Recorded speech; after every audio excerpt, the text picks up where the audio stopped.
Buenos dias. All right, I like that. Hi, my name is Victor Arias, and I am the chairman of the Latino Business Action Network, which is one of the collaborators for this event. And I had the privilege of serving as a trustee at Stanford from 1996 to '06.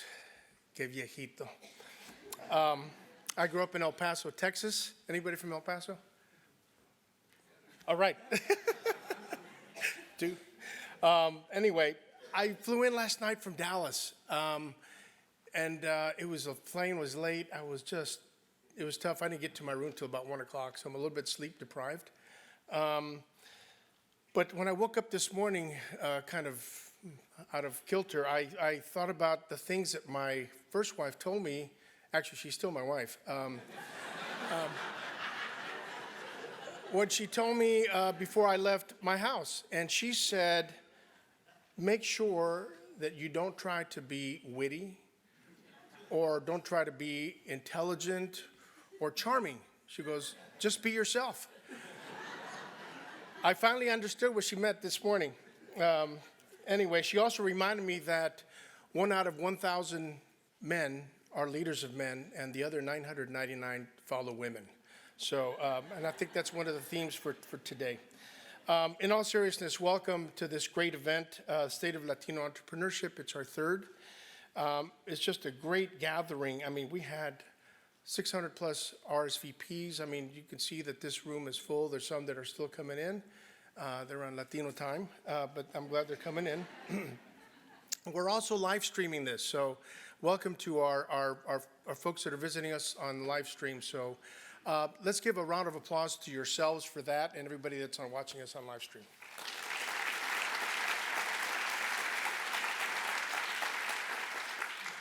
And so, as I mentioned, this event is brought to you by the Stanford Latino Entrepreneurship Initiative. It's a collaboration of the Latino Business Action Network and Stanford University, but more specifically, the Graduate School of Business. And we will be speaking much more about this. We will provide an overview of these organizations as a part of our presentations today. And the purpose is really to uncover research from our prior research, but new research. And you'll be hearing from Paul Oyer and Marlene Orozco a little bit later on these research findings. And you'll also hear from real live entrepreneurs, Latino entrepreneurs. Latino is the moderator, but Latinas are the actual panelists. And actually, well, we got one other Latino, sorry. But you'll be hearing from them some real stories of what they've gone on through and their successes. Stanford is an integral part of this project. I had the pleasure of speaking with the president of the university. He was actually in Dallas last night on a tour. And he was heading off to Houston this morning. But Mark Tessier-Lavigne came to this university a year ago, and he said that among the other things at his inauguration, but it was important to being purposeful and to being fearless for Stanford. And however, he is concerned, he told me last night, about Stanford's great successes because that can breed complacency. And he just doesn't want that to happen. He wants to ensure that Stanford continues to create a better place and just improve this world. He said that SLAY is that kind of a project, that the Stanford Latino Entrepreneurship Initiative is that kind of a project that creates a better world by being purposeful and being fearless. And so he sends his proud regards. And so I'd like to just give in absentia a round of applause for Mark Tessier-Lavigne.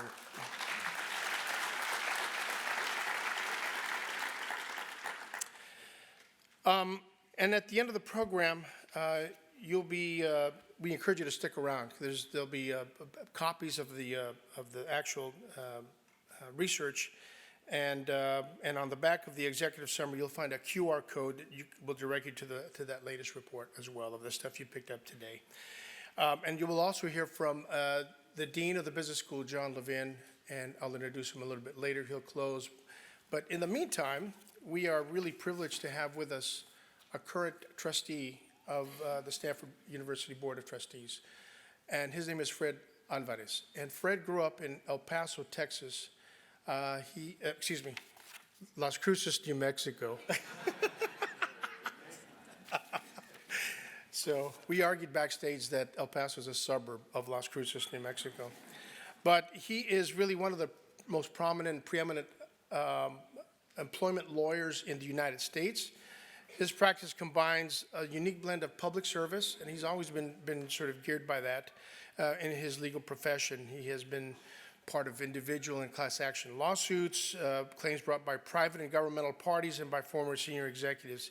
He has testified many times before Congress, and he was appointed by President Reagan and confirmed by the Senate, serving two sub-cabinet positions.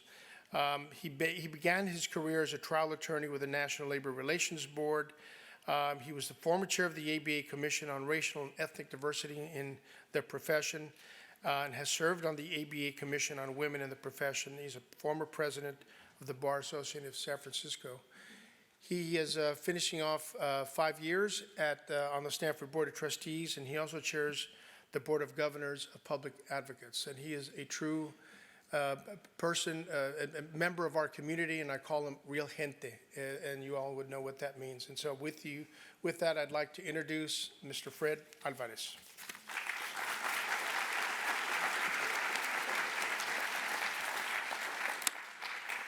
It's my pleasure and my privilege, really, to represent the university and the Board of Trustees at this gathering. It's hard to think of a more consequential development in the business world than the dynamic state of Latino and Latina entrepreneurship in our country, especially now, and especially the contribution that we see from us. Today, we'll have the opportunity to hear where we are, where we're going, and about the ongoing challenges from a remarkable group of entrepreneurs who have gone out there, taken those challenges on, and made a real impact. But the key thing we'll hear today, and what we really have to understand, is that the Latina-owned businesses are the fastest growing entrepreneurial segment in our economy. If it wasn't for the $2 trillion plus that those businesses contributed in 2015, our country would have had fewer businesses in 2012 than it did even 5 years earlier in 2007. Our Latina businesses have kept the U.S. business community on a positive track. But do we really know about that? Do our public policymakers know that very important, simple fact, and do they appreciate it? To me, addressing that lack of information, combating the impression that our Latina businesses are not a growing and vital part of our business community, that is what today is about. Stanford University is proud to be a part of the solution to that problem, to help provide a forum, not only to study the impact of Latina businesses, but to provide a venue like this, where very talented people can gather to help get the word out. This is important to the university for several reasons. First, we want to be leaders supporting Latino research and entrepreneurial programming, and supporting the Stanford Latino Entrepreneurship Initiative here at the GSB is a critical part of that leadership. Second, we want to engage the community in the process. Stanford alums and all of our colleagues from the Silicon Valley and all of you to help make sure that everybody understands the opportunity that the Latina business community presents.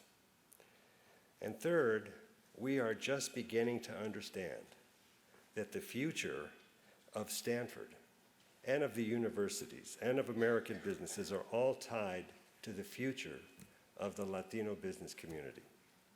The research you'll hear about today makes that point more clearly than I can. And the voices we'll get to hear today tell us how that'll happen and tell us what the obstacles have been to having it happen more. We are at a point in our country where our universities, and including this one, need to engage the Latino community.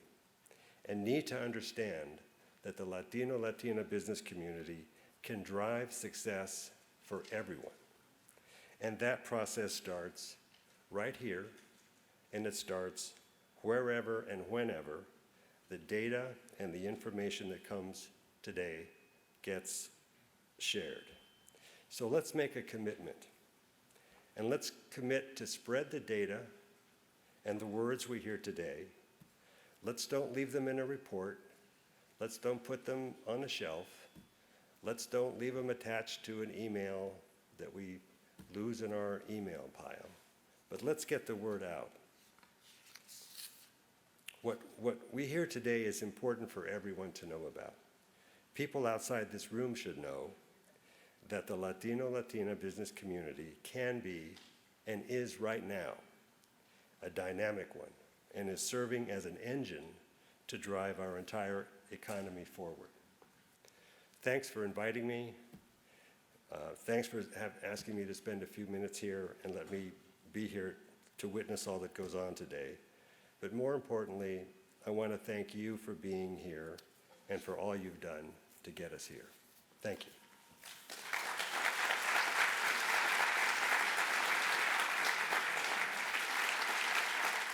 My name is Jerry Porras. I'm an emeritus faculty member here at the business school, and I, along with Paul Oyer, who you'll hear from in a few minutes, am a faculty director of the Stanford Latino Entrepreneurship Initiative, which we call SLAY. Now, you've heard that.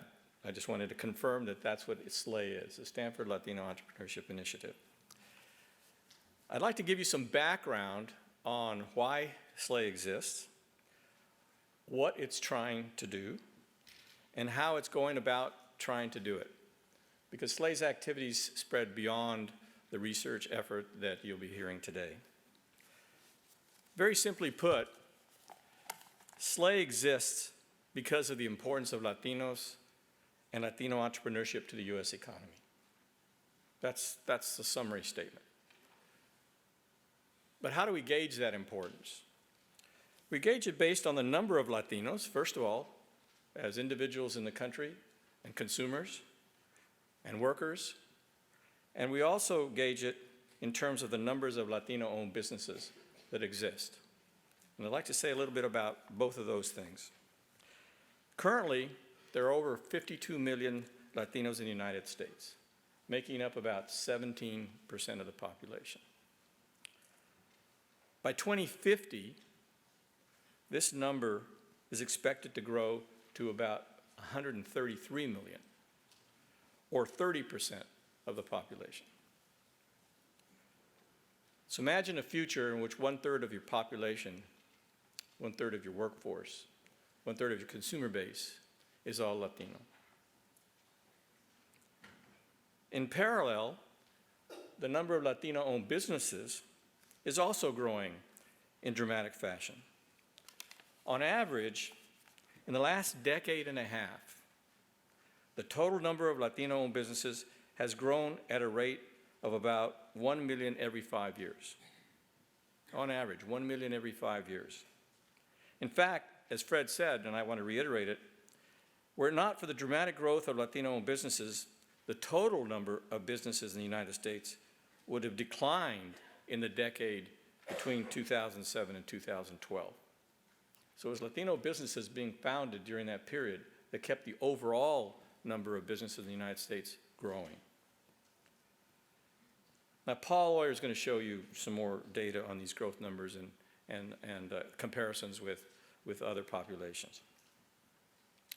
So it's out of this context of dramatic Latino population and business growth that SLAY was born. SLAY, as Victor mentioned, is a collaboration. A collaboration between Stanford and the Latino Business Action Network, which is a 501c3 organization that was founded by 5 Latino MBA alumni and me in 2012. LBAN's mission, as we established it, is to strengthen our country by promoting the growth of large Latino-owned businesses. That's what we're about. We're wanting to promote the growth of Latino-owned businesses as a way of strengthening the economy and strengthening this country. So that's our long-term effort. In 2013, a year later, SLAY was created as a collaboration between Stanford and LBAN. The plan was for LBAN to generate program ideas around research and education, then collaborate with Stanford faculty members to make these programs a reality. Funding for these programs would come from both LBAN and Stanford. So those were our plans, those were our ideas at the beginning. So how have we gone about fulfilling the mission, and what have we done? You know, what's our track record been? Well, first of all, let me describe to you that our mission was divided into three major thrusts in terms of concrete actions. The first is we want to do research, and in the research area, we wanted to create a very massive database on Latino-owned businesses that could be used by researchers all over the country.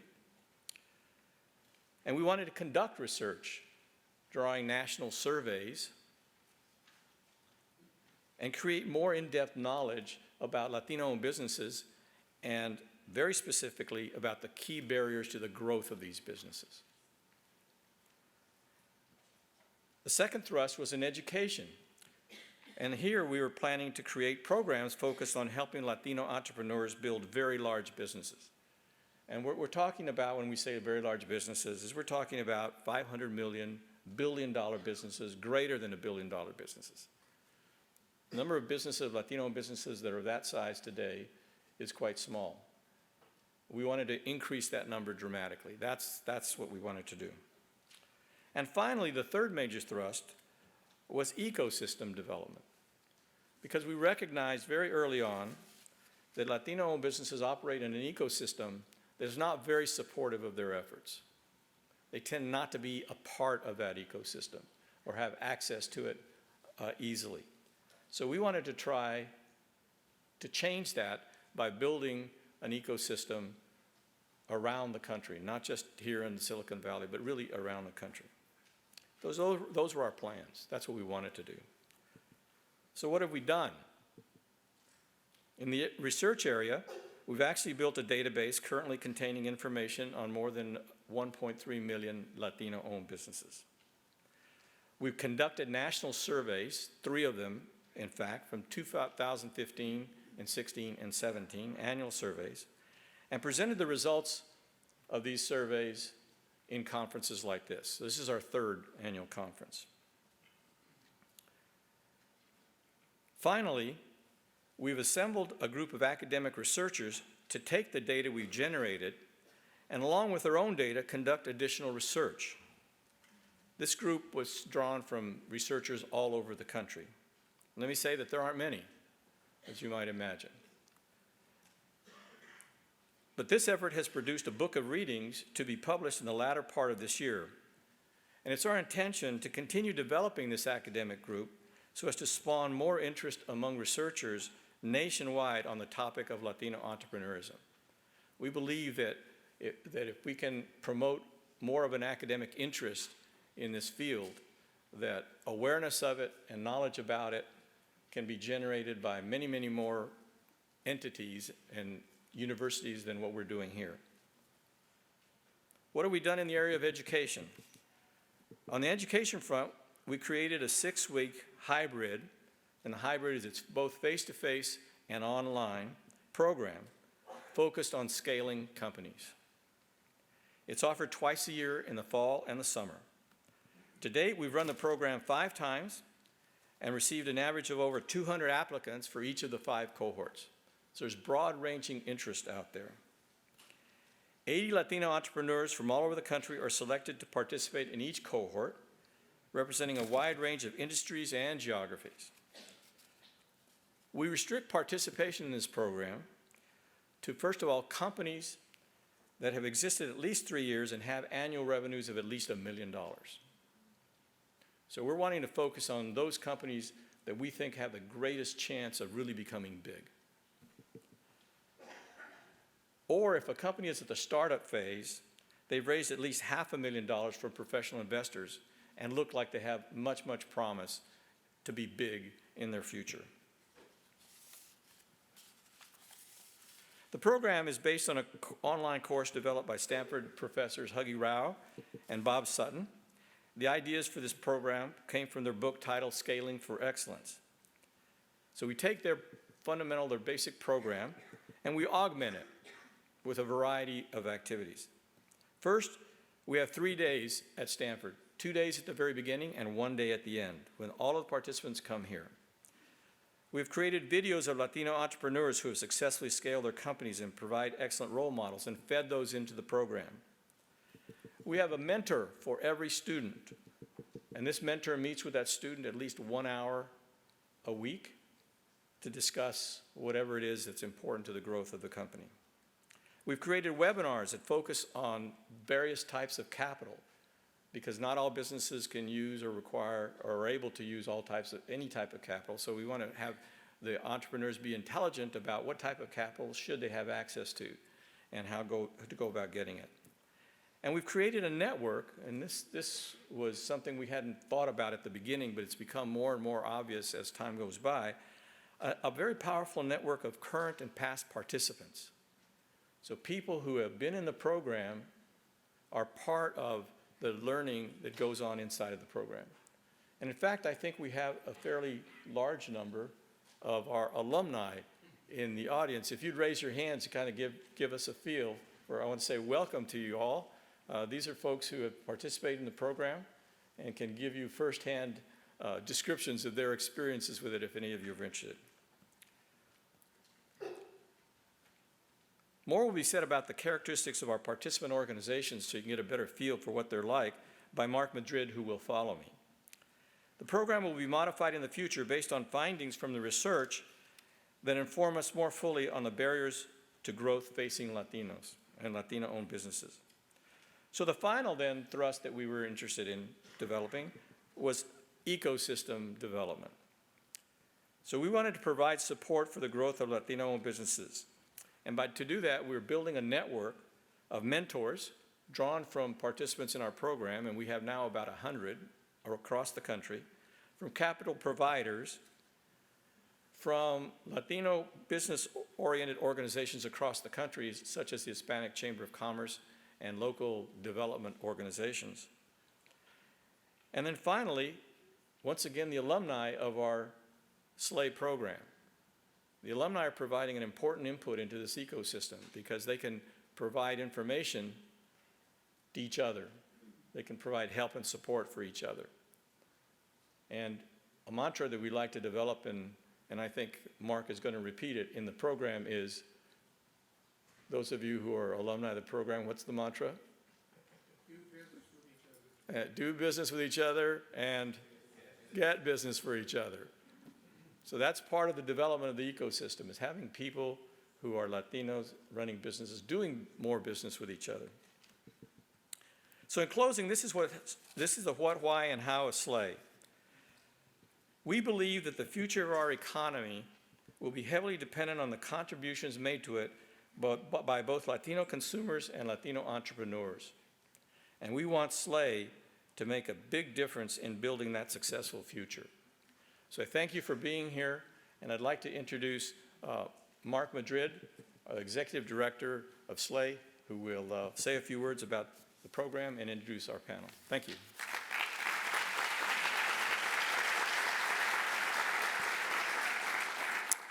Thank you, Professor Porras. It is the highest honor to work with you and Chairman Arias, the board and our team, and certainly the Stanford ecosystem. So more about our alumni base of the Stanford Latino Entrepreneurship Initiative Education, or SLAY-Ed, scaling program. It's 350 strong, that number. They're coming from just under 30 states. They employ over 17,000 across the country and earn combined annual revenues north of $1.2 billion. Exactly.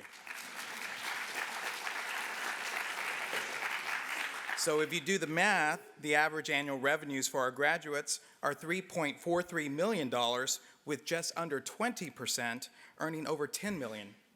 That's gross annual revenues.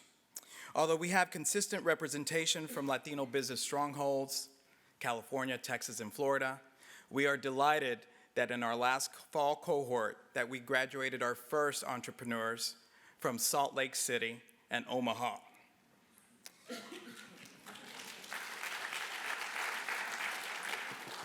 Of note, 29% of our graduates are in tech, and we are proud our 95% graduation rate of SLAE-Ed participants, which is the highest of any Stanford GSB executive ed program. So 95% graduation rate.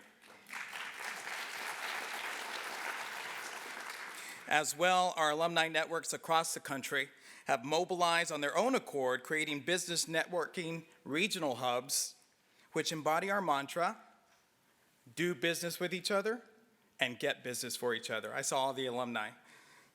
Our graduates are the humanizing aspect of the research and have excelled in the Stanford GSB Executive Platform. One of our featured presenters of the SLAE-Ed curriculum is the person who I have the privilege of introducing to you now. Paul Oyer is the Fred H. Merrill Professor of Economics at the Stanford Graduate School of Business. He is also a research associate with the National Bureau of Economics and editor-in-chief of the Journal of Labor Economics. Here at the GSB, Paul serves as faculty director of the Stanford Latino Entrepreneurship Initiative and the Center for Entrepreneurial Studies. In addition to his research activities in labor economics, Paul is the author of 2 books. Listen to this. Everything I ever needed to know about economics, I learned from online dating. Explains key ideas in economics in an annual setting. And Roadside MBA with Michael Mazzio and Scott Schaefer is a non-technical strategy guide for small businesses based on the author's extensive travel. Before moving to the GSB in 2000, Paul was one of the faculty of the Kellogg School at Northwestern University. He went to Middlebury College, got an MBA from Yale University, and a PhD in economics from Princeton. Please welcome Professor Paul Oyer.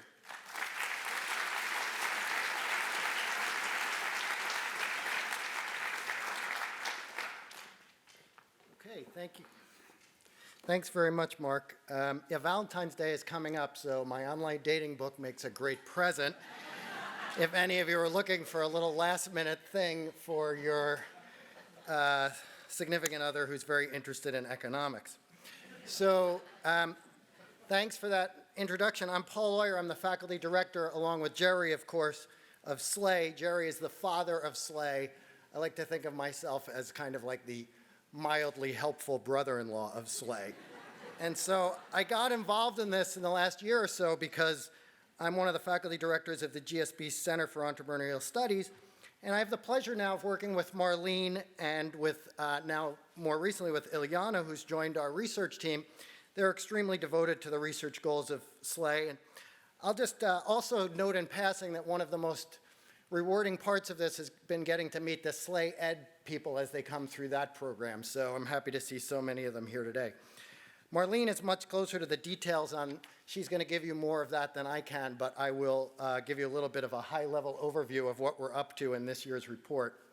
So as you know, the U.S. Latino population is large, is huge, and it's growing fast, the second fastest growing race or ethnic group after Asians and the largest minority group in the United States. And predictions are that, right now the immigration future is very much up in the air, but given the young age of the current Latino population and the high birth rate, we would expect that it would become even a larger part of the United States going forward. So obviously Latinos are somewhat concentrated in certain areas, but they're becoming an important demographic group everywhere. Any group as large as Latinos is obviously a very important part of the overall economy, and it's important for businesses, policymakers, in the entire country.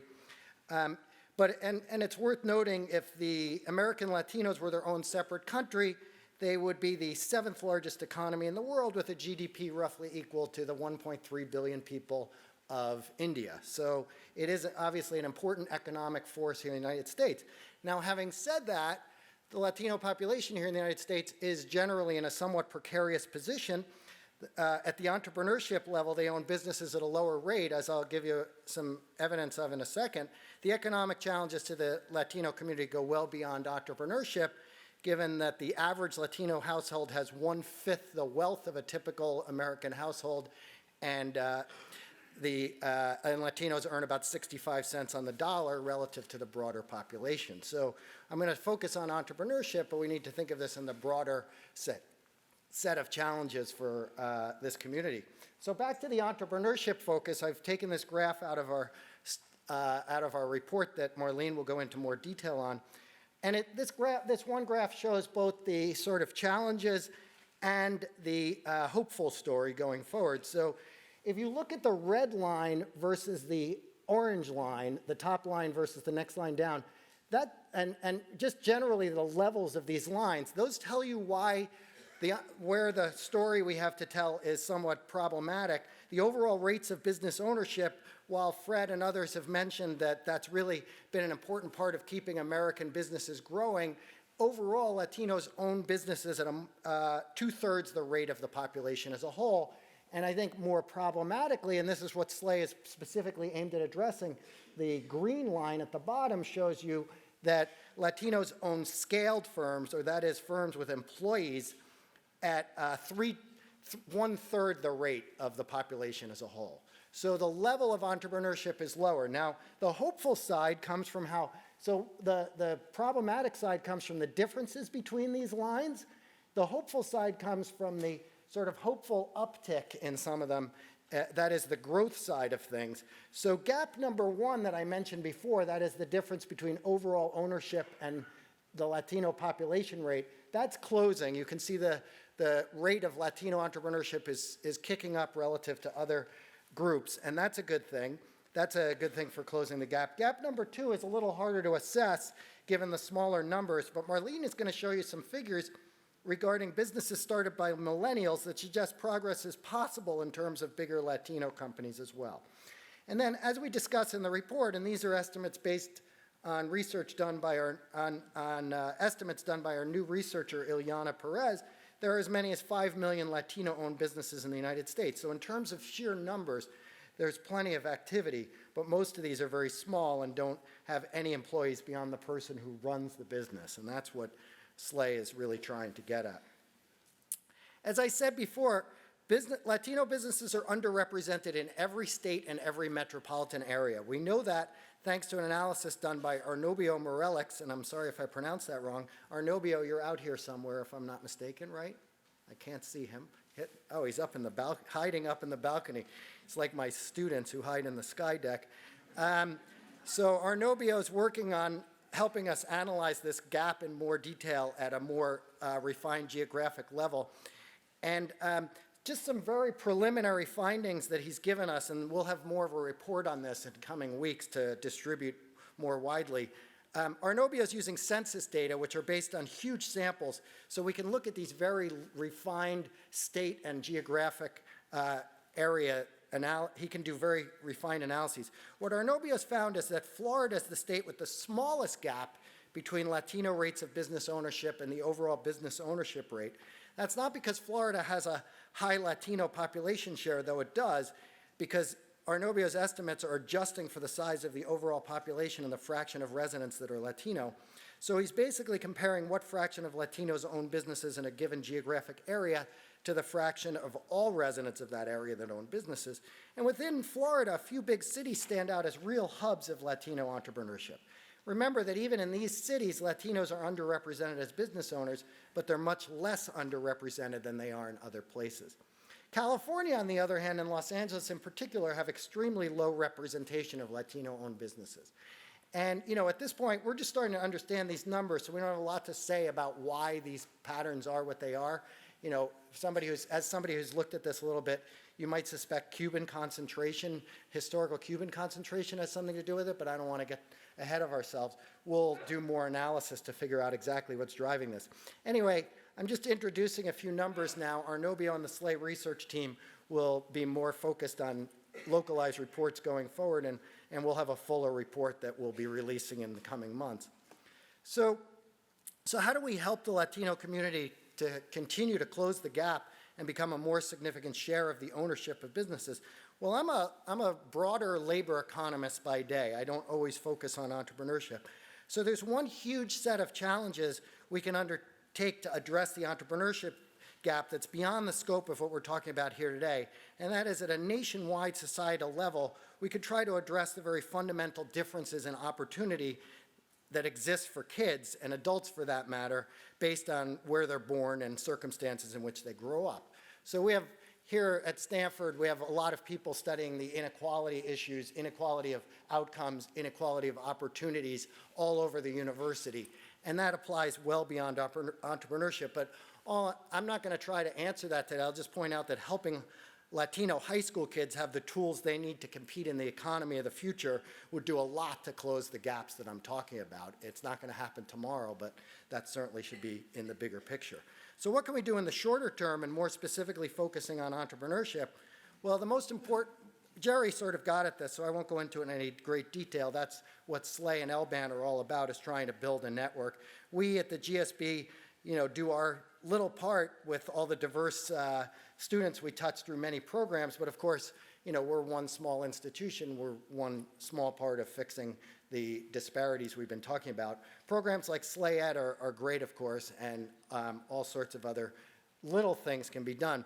I just want to point out, I want to end though, I want to show you one more graph.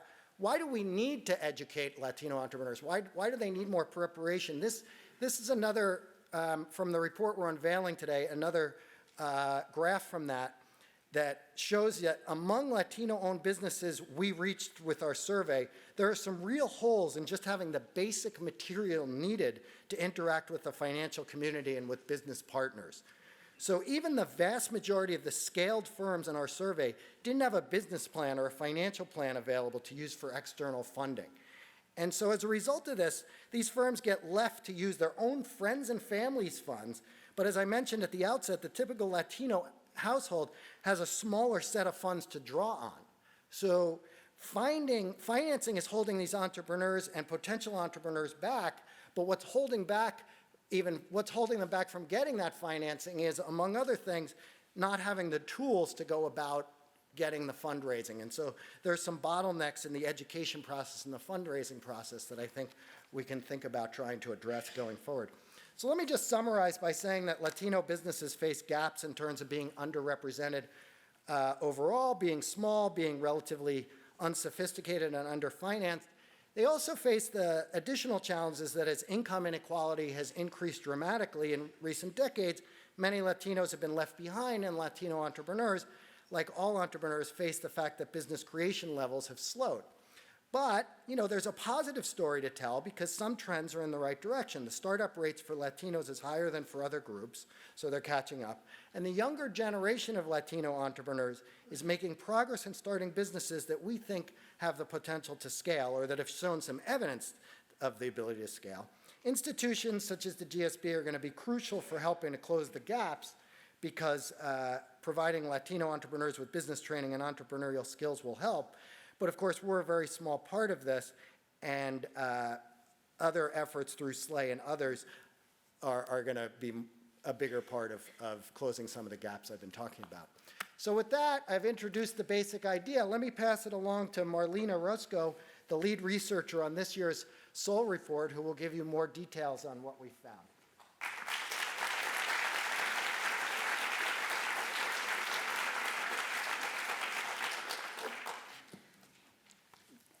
All right, good morning, and thank you, Professor Paul Oyer.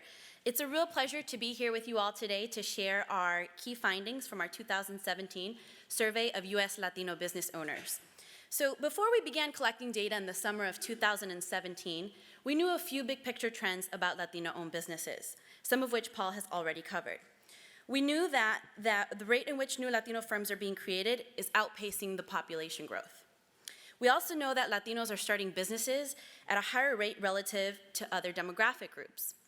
Still, scaling remains a challenge, as our survey data reveal that about 3% of Latino-owned businesses are generating at least $1 million in annual revenue or more per year. We define this group as scaled firms. which serve as one benchmark in which to measure the success of business owners in our survey. In contrast, there are about 6% of skilled firms in the non-minority population in the US. In 2015, in a similar convening like this one, we had reported to you all on the immense opportunity gap of $1.38 trillion left on the table if only Latino-owned businesses were as large as their counterparts. In today's dollars, that's about $1.47 trillion, which leads us to today. This is our third annual collection of national survey data on Latino businesses, and every year we learn new information about the mechanisms driving this opportunity gap and the overall growth of entrepreneurship among Latinos in the US.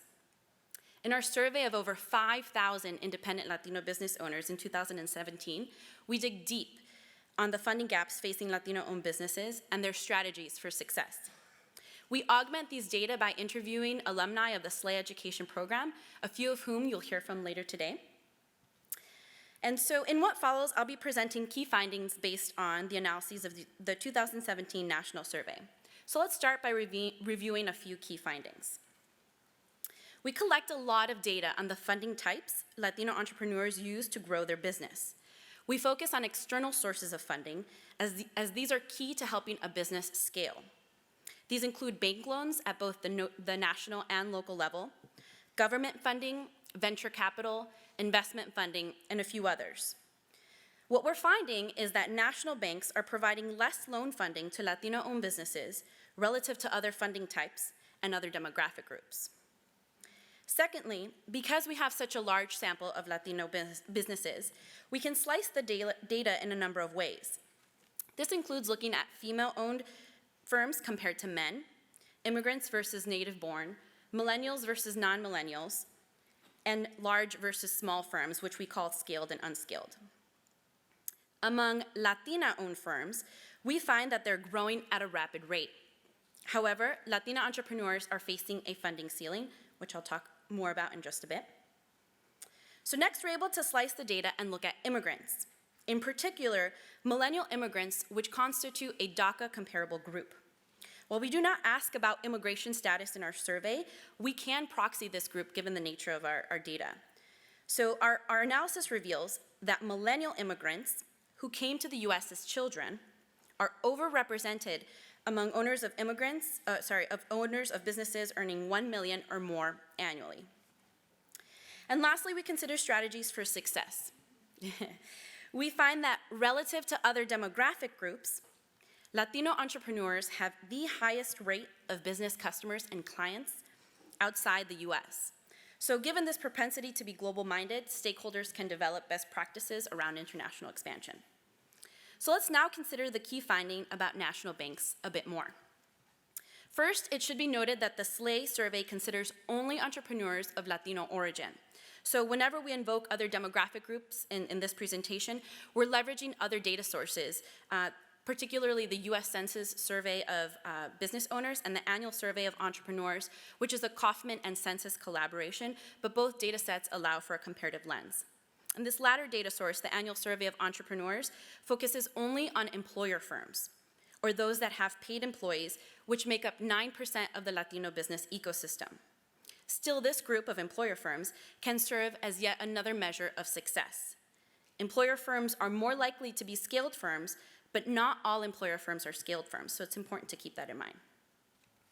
That being said, this figure looks at funding used to start employer firms. If you look at the red bar across all demographic groups, we see that only 12% of Latino businesses access bank loans, compared to 18% for white, 14% for Black, and 15% for Asian-owned firms. In our survey, we ask about several types of external funding sources, so we're able to compare across funding types and across different Latino profiles. So in this next figure, across the x-axis on the top, we have the Latino profile groups, which I've already mentioned to you all, but these are by age, gender, nativity, and revenue. And the y-axis captures the different funding sources in our survey. We find that bank loans are accessed at very low rates to grow Latino businesses, although we see greater use among local bank loans relative to national bank loans. We're also seeing higher use of lines of credit, including personal and business lines, which can come from banks. Among external funding types, we see that the lowest rates of use come from government funding. So no matter which way we look at these institutional sources of funding, the bottom line is that Latino-owned firms are not being funded, on average, through traditional financial institutions. There are a lot of reasons for this. It may be banks are not willing to take the risk on smaller firms, as we see slightly higher use among scaled firms. On the other hand, we know that some of this also has to do with how prepared Latino business owners are in accessing external funding. In our survey, we asked about the materials they had on hand for their business. On average, about 1 out of every 3 Latino firms reported having the necessary materials that are required of them in order to obtain external funding. So Professor Paul Oyer already showed you this figure here, but this comes from our survey where we ask Latino entrepreneurs what materials they have prepared. And again, you can see the different materials there. And if we look just at business plans, which is on the lower right-hand corner, the red portion of the circle represents scaled firms, and the blue represents unscaled firms. So what we see here is that 36% of scaled firms have a business plan, compared to only 20% of unscaled firms. Still, these are pretty low rates for all Latino firms, and that's probably why we see workshops focusing on these business outputs, as there's certainly a need for that. And as previously mentioned to you all, scaled firms, or those generating at least $1 million in annual revenue or more, serves as one benchmark of success. We consider an additional benchmark in our survey, and that's profit growth.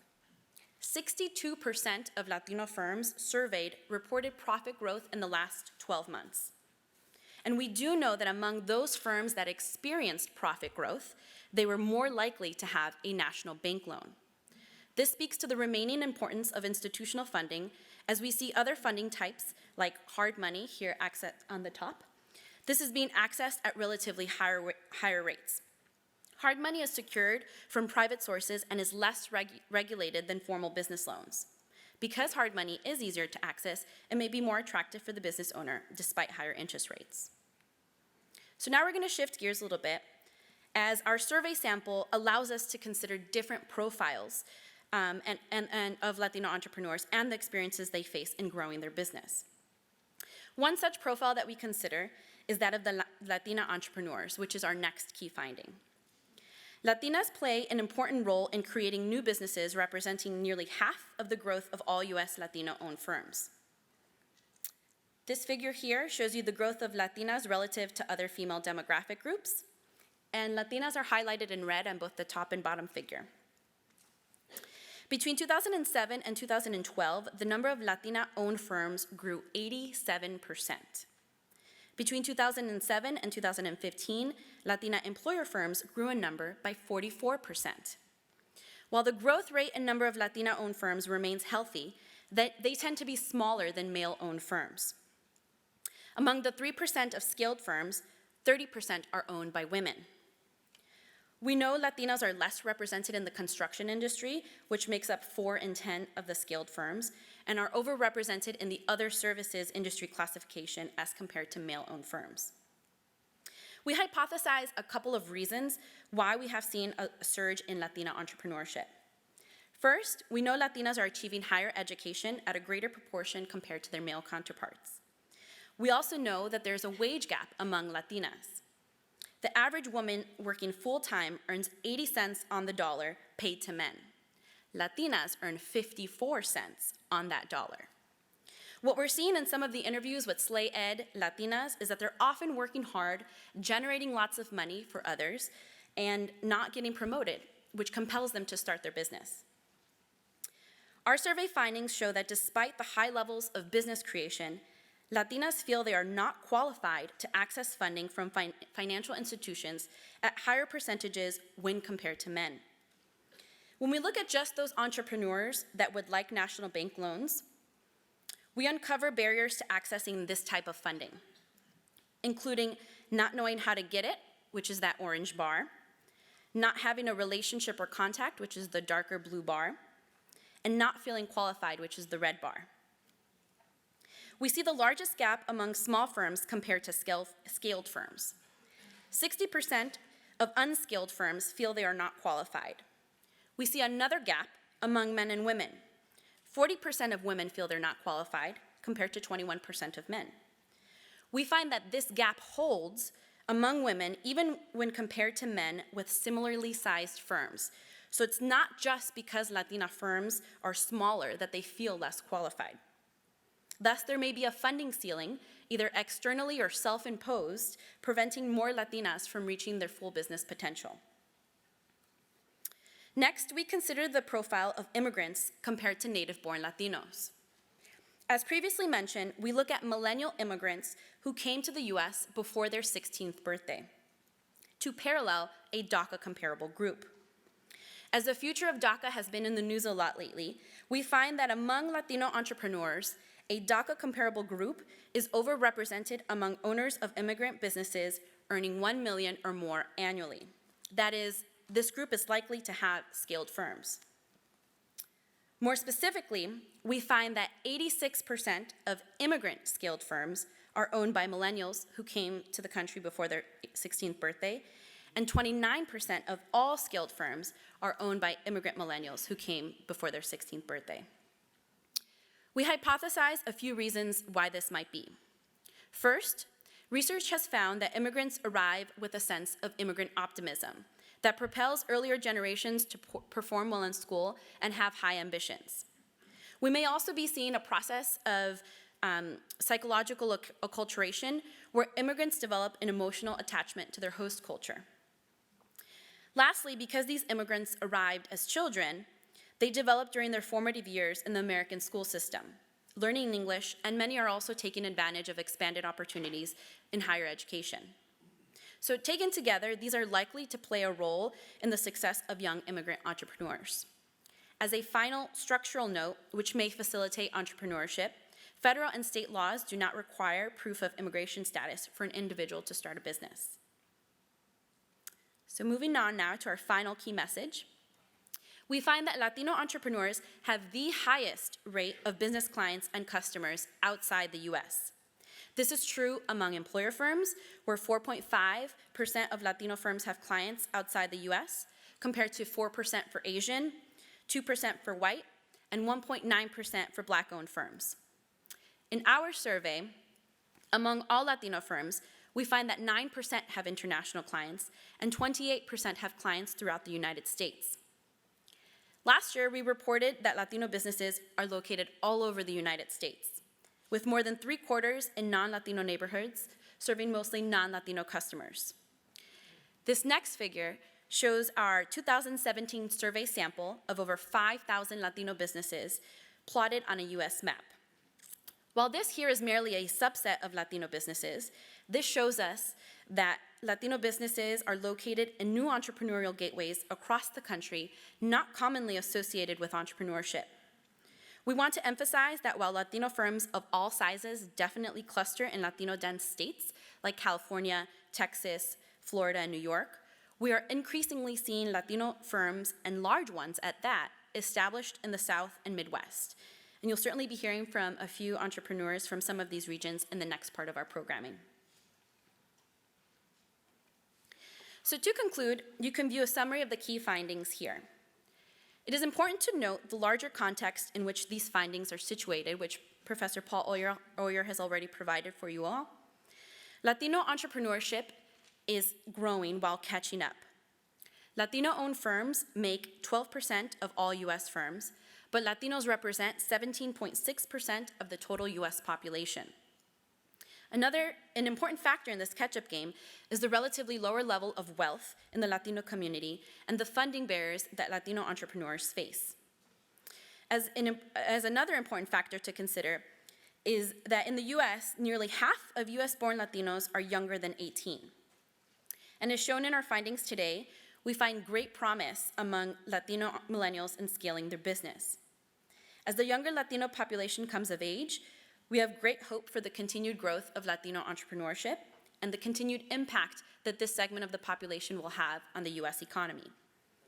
We encourage you all to take a look at our 2017 State of Latino Entrepreneurship report, which is available now. And you can read more about the findings that I've shared with you today and others that we were not able to cover. Thank you.